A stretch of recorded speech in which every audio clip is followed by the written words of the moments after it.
Tahukah kalian kalau sebenarnya ada yang berpendapat kalau surga yang ditempati Nabi Adam itu bukanlah surga yang ada di langit, melainkan surga atau taman yang terletak di bumi.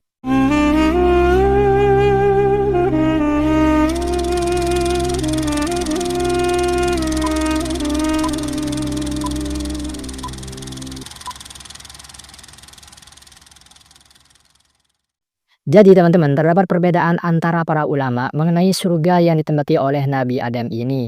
Pendapat pertama dari mayoritas ulama itu mengatakan kalau surga yang ditempati Nabi Adam itu berada di langit. Sedangkan pendapat yang lain itu mengatakan surga yang ditempati Nabi Adam itu adalah sebuah taman yang berada di bumi. Masing-masing dari kedua pendapat ini mempunyai bukti dan dasar yang bersumber dari Quran dan hadis. Sehingga ada yang memauqufkan atau menghentikan pembahasan ini karena mungkin membingungkan. Dan pada kesempatan kali ini kita akan membahas di sini bersama-sama, manakah teori kalian? Apakah kalian akan menganut sekte pertama yang mengatakan surga itu di langit, atau menganut sekte kedua yang mengatakan surga itu ada di bumi?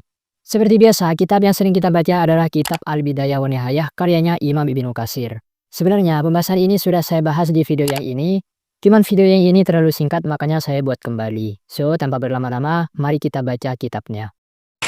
Wal jumhur ala annaha hiya allati fis sama. Menurut mayoritas ulama, surga yang ditempati Nabi Adam itu adalah surga yang ada di langit. Wa hiya jannatul ma'wa, yaitu jannatul ma'wa. Di dhahiril ayati wal ahadis, karena melihat dhahirnya ayat dan hadis. Jadi teman-teman, sekte pertama ini mengatakan surga ada di langit, itu bukan tanpa landasan. Mereka berlandaskan dhahirnya ayat dan hadis. Kaqaulihi ta'ala, seperti firman-Nya Allah Subhanahu wa taala, wa qulna ya Adamu uskun anta wa zawjukal jannah. Dan kami katakan, wahai Adam, tinggallah engkau dan istrimu di surga. Wal alifu wal lamu laysat lil umum. Alif dan lam atau al berada di kata al-jannah ini tidak menunjukkan umum. Jadi al-jannah di sini maknanya itu tidak umum. Jadi tidak serta-merta karena lafaz al-jannah bisa dimaknai dengan kebun. Tidak seperti itu. Wala li ma'khudin lafdiin. Dan juga alnya tidak berfaedah ma'hud lafdi. Maksudnya ma'hud lafdi ini adalah diketahui maknanya karena sebelumnya terdapat lafaz yang sama yang dimaknai dengan makna tertentu. Karena sebelum ayat ini itu tidak ada kata al-jannah.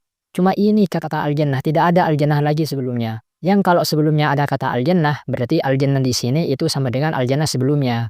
Tidak seperti itu. Wa innama ta'udu ala ma'hud dihni. Akan tetapi al di sini itu menunjukkan ma'hud dihni. Diketahui di dalam hati. Ya, kalian tahulah kalau pernah belajar nahu, pasti tahu al yang bermakna ma'hud lafdi dan ma'hud dihni. Gak usah panjang-panjang. Wa huwa al-mustaqarru syar'an min jannatil ma'wa. Yaitu yang sudah ditetapkan syariat bahwasanya jannah di sini adalah jannatul ma'wa. Karena al di sini itu adalah al-ma'hud lid-dihni yang diketahui di dalam hati kalau al-jannah di sini pasti surga ma'wa, surga yang ada di langit. Kalau di pelajaran lagi itu contohnya adalah ilhuma fil ghori. Ketika mereka berdua berada di dalam sebuah goa. Al-ghori di sini adalah al bermakna al-ma'hud lid-dihni yang sudah diketahui di dalam hati. Kalau goa tersebut adalah goa Thur. Sama seperti al-jannah di sini sudah diketahui dalam hati kalau al-jannah di sini adalah surga yang ada di langit. Bukti yang kedua kalau surga yang ditempati Nabi Adam itu berada di langit adalah wa kaqauli Musa alaihissalam li Adam alaihissalam. Seperti perkataannya Nabi Musa kepada Nabi Adam alaihissalam yang berbunyi ala ma akhrijtana wa nafsaka minal jannah. Kenapa engkau mengeluarkan kita dan mengeluarkan dirimu dari surga ini wahai Nabi Adam? Al-hadis, teruskan sendiri hadisnya kama sayati al-kalamu alaihi, sebagaimana nanti yang akan datang.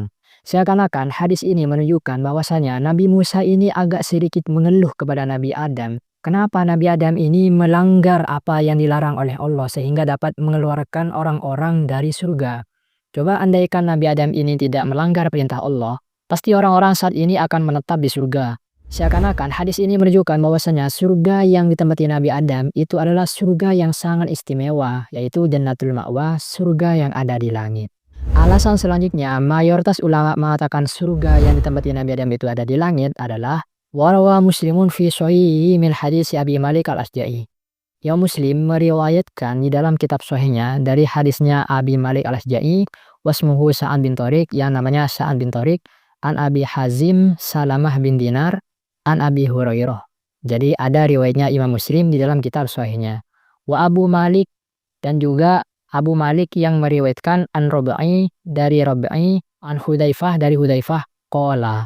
Mereka berdua berkata, yaitu Abu Hurairah dan Hudzaifah berkata, qala Rasulullah sallallahu alaihi wasallam, Rasulullah bersabda, yajma'ullahu an-nasa, Allah mengumpulkan orang-orang nanti. Fayaqumu al-mu'minuna hina tuzlafu lahumul jannah, lalu orang-orang mukmin berdiri ketika didekatkan kepadanya surga. Fayatuna Adam, lalu mereka mendatangi Nabi Adam. Fayaquluna, lalu berkata, ya abana, wahai ayah kita, istaftih lanal jannah, mintalah agar surga ini dibukakan untuk kami. Fayaqul, lalu Nabi Adam berkata, wahal akhrajakum mil jannah illa khati'atu abikum, tidaklah yang mengeluarkan kalian dari surga kecuali kesalahan ayah kalian.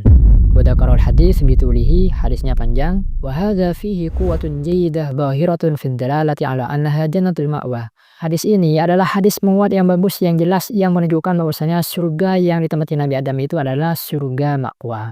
Wa laysa takhlu anin nadhar, dan tidak perlu lagi mikir-mikir. Jadi nanti orang-orang itu akan dikumpulkan di hari kiamat.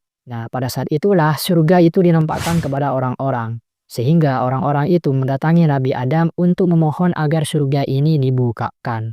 Namun apa kata Nabi Adam?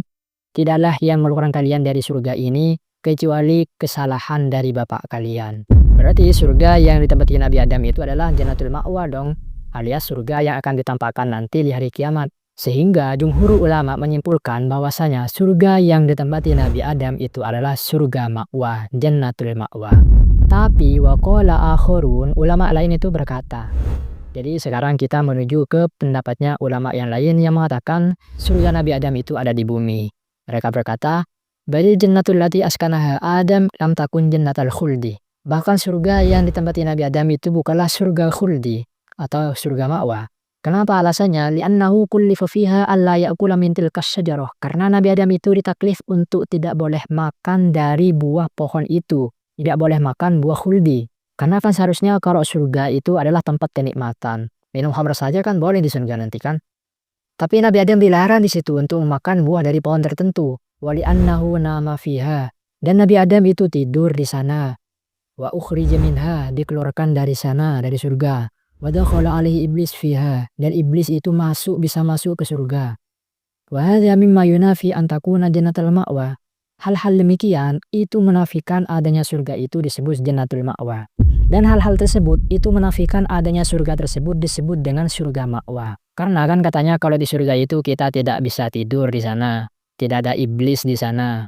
Dan segala keharaman-keharaman yang ada di dunia itu halal nantinya di surga. Pokoknya segala kenikmatan itu disediakan semua di surga. Tapi dalam kasusnya Nabi Adam ini kok seperti ini, kok banyak larangannya. Sehingga mereka, para pengusung pendapat kedua ini mengatakan surga yang ditempati Nabi Adam itu bukanlah surga yang ada di langit. Wahadil qaul mahkiyun an Ubay bin Ka'ab. Pendapat ini itu diceritakan dari Ubay bin Ka'ab, wa Abdullah bin Abbas, Abdullah bin Abbas, wa Wahab bin Munabbih, wa Sufyan bin Uyainah, wa ikhtarahu Ibnu Qutaibah fil Ma'arif. Dan pendapat ini dipilih oleh Ibnu Qutaibah di dalam kitab Al-Ma'arif. Wal Qadi Mundir bin Sa'id al-Balluti fi tafsirihi, dan juga pendapat yang kedua ini dipilih oleh Qadi Mundir bin Sa'id al-Balluti dalam kitab tafsirnya.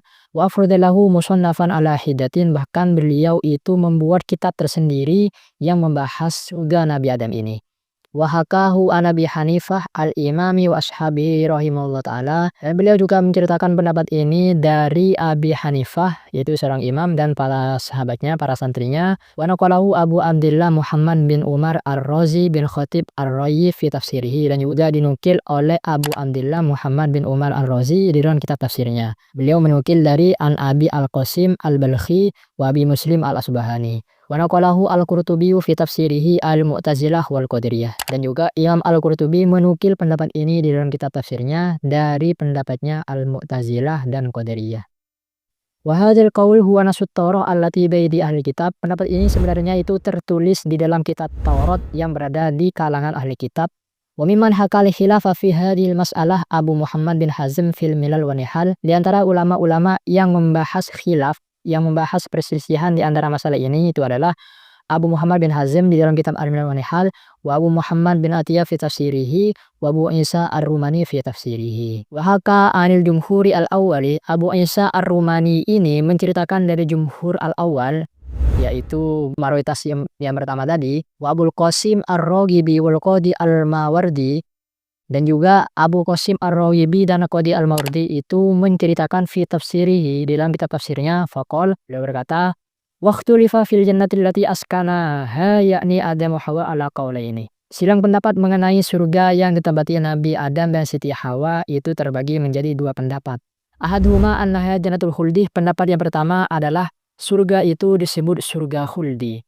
Asani annaha jannatun a'addahallahu lahuma wa ja'alaha darul bala. Sedangkan pendapat yang kedua mengatakan surga itu adalah sebuah surga yang disediakan oleh Allah sebagai tempat cobaan. Walaysa jannatal khuldi allati ja'alaha darul jaza. Dan surga itu bukanlah surga khuldi yang biasanya dijadikan tempat menerima balasan. Jadi ada dua pendapat. Pendapat pertama mengatakan surga ini adalah surga khuldi atau surga ma'wa atau surga yang ada di langit yang nantinya kita akan ke sana nanti sebagai tempat balasan atau juga surga akhirat. Sedangkan pendapat yang kedua mengatakan ini bukanlah surga khuldi atau surga yang digunakan untuk mendapatkan balasan, kan hanyalah surga untuk menguji Nabi Adam. Nah, waman qala bihadza ikhtalafu ala qaulaini. Dan pendapat yang kedua ini masih berbeda pendapat lagi menjadi dua pendapat. Haduhuma, yang pertama, annaha fis sama. Surga ibtila ini atau surga ujian Nabi Adam ini itu berada di langit. Li'annahu ahbatahuma minha. Karena Nabi Adam dan Siti Hawa itu diturunkan dari langit. Wahada qaul Hasan. Pendapat ini adalah pendapatnya Imam Hasan. Wasani anha fil ardi. Sedangkan pendapat yang kedua lagi mengatakan surga ibtila itu ada di bumi. Surga yang digunakan untuk menguji Nabi Adam itu ada di bumi. Kenapa? Li'annahu intahanahuma fiha bin nahyi an syajaratil lati nuhiya anha duna wairiha minats thimar. Karena mereka berdua itu diuji untuk tidak memakan dari buah pohon terlarang. Wahada qaulu Ibnu Yahya, pendapat yang kedua ini adalah pendapatnya Ibnu Yahya. Jadi seolah ada tiga pendapat di sini. Pendapat yang pertama mengatakan surga itu adalah surga ma'wa. Pendapat yang kedua itu mengatakan surga itila yang ada di langit. Pendapat yang ketiga mengatakan surga itila yang berada di bumi. Qad haka Abu Abdullah Ar-Razi fi tafsirihi fi hadil mas'alah arba'ata aqwalin. Sedangkan Imam Ar-Razi di dalam kitab tafsirnya itu menceritakan dalam masalah ini 4 pendapat. Hadis salasah allati auradaha al-Mawardi, yaitu 3 pendapat yang telah disebutkan Imam Mawardi tadi, wa rabi'uha al-waqf. Sedangkan pendapat yang keempat itu adalah waqf atau mauquf atau berhenti, tidak tahu menahu. Wa haka al-qaul bi annaha bis sama' wa laysat jannatul ma'wa an Abi Ali al-Jubba'i. Nah, Imam Ar-Razi ini meriwayatkan dari Abi Ali al-Jubba'i mengenai surga yang ada di langit tapi bukan surga ma'wa. Ya sama seperti pendapatnya Imam Al-Mawardi di pendapat ketiga lah. Nah, udahlah ya, intinya secara garis besar terdapat 2 pendapat yang mengatakan pendapat yang pertama itu surga ma'wa, sedangkan pendapat yang kedua itu adalah surga itila. Nah, kemudian sekte yang kedua ini memunculkan beberapa pertanyaan yang perlu dijawab sebenarnya. Waqad awrada ashabul qawli tsani su'alan yahtaju misluhu ila jawab. Sekte yang kedua ini memunculkan pertanyaan yang perlu dijawab. Faqalu, mereka berkata, la syakka anna Allah subhanahu wa ta'ala tarada iblisa hina amtana'a minas sujud anil hadrati ilahiyah. Tidak diragukan lagi kan Allah itu mengusir iblis ketika tidak mau bersujud kepada Nabi Adam, mengusirnya dari hadrah ilahiyah. Wa amarahu bil khuruj anha, dan Allah memerintah iblis ini untuk keluar dari surga. Wal hubutu minha, dan turun dari surga. Wa hadzal amru laisa mil awamil asy-syar'iyyah. Perintah Allah kepada iblis ini bukanlah perintah syar'i. Bihaitsu yumkinu mukhalafatuhu, yang mana kalau perintah syar'i itu bisa untuk dilanggar. Wa innama huwa amrun qadariyun la yukhalafu wa la yumana'u. Akan tetapi perintah itu adalah perintah qadari yang tidak mungkin untuk dilanggar dan ditolak. Jadi kalau sudah diperintah oleh Allah untuk keluar, misalnya keluar dari ruangan ini, berarti mau tidak mau iblis itu harus keluar dari ruangan ini atau keluar dari surga. Walihadza qala, oleh karena itu Allah berfirman, ukhruj minha mad'uma madhura. Keluarlah kamu iblis dari surga ini secara terhina. Wa qala, dan Allah berkata, fahbit minha fama yakun laka an tatakabbara fiha. Turunlah kamu iblis dari surga, tidak pantas kamu itu menyombongkan diri di surga. Wa qala, dan Allah berkata, fakhruj minha fa innaka rajim. Keluarlah kamu dari surga sehingga kamu itu terkutuk. Wa dhamir a'id il jannah awis sama awil manzilah.